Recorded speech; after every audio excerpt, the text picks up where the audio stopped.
Hi, this is a quick demo on editing an elevation legend. All I did is basically insert a legend just using the DEM. Remember that we never include hillshade in a legend. I'm just going to double click to go into the legend properties.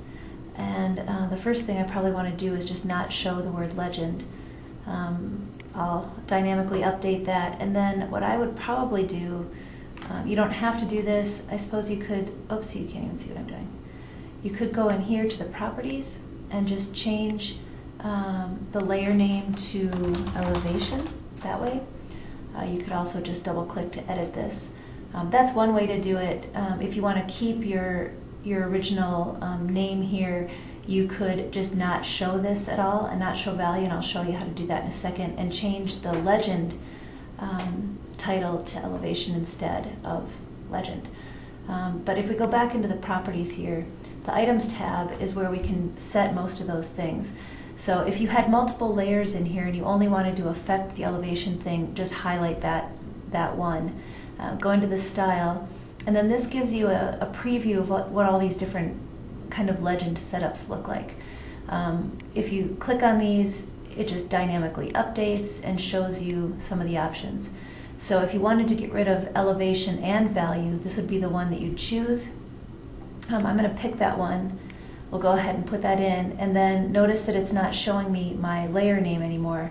That way I can go into the properties and just show legend again, except for I'll call it elevation.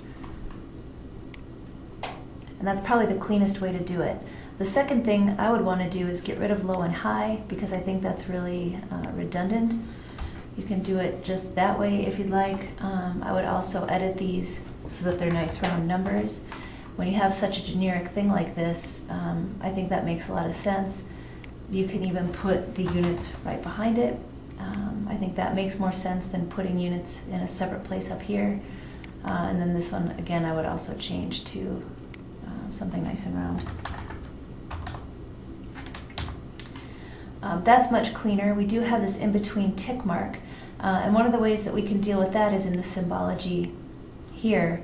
We can draw that out a little bit more. I've got the most boring color ramp in the world on it, just black to white, but that's fine. Sometimes you want to keep it really simple, but with just a black to white color ramp, you probably wouldn't need to include this unless you wanted to give your viewer just a kind of a ballpark of what we're talking about in elevation. You know, maybe it's helpful for them to know that we're not dealing with you know, extremely high elevations like 6,000, or you wanted to let them know that we're not down by sea level. That's why you'd want to keep these as round as possible, because it's just sort of a hint. But in here, you could either choose to classify it. I'm in the Symbology tab. You could add intervals in this way. Bump this up to 5 if you wanted to. It's going to put this in here, and I think you definitely want to go through and change your labels so that they're nice round numbers. Just kind of round them out a little bit. You could also, I'll hit OK and apply that. So it doesn't classify it, it doesn't break it up into chunks. You still have your stretched color ramp, but we've added a bunch of values in there to give this more detail, and I don't think you'd want that for this kind of map, but just so you can see how you would do that. The other thing I was going to show you then is if we want to stretch this out a little bit and make it a little bit longer, you do that in the layout, and it's the default patch. And so we've got a width of 30 and a height of 15. I may just be blowing it right here, but let's try bumping that up and hit apply.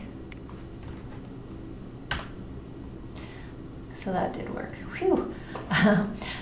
Even though those numbers didn't look indicative of the original proportions here, I just doubled the height of it and it stretched it out. So those are some of the kind of the behind the scenes of how you can mess around with these things.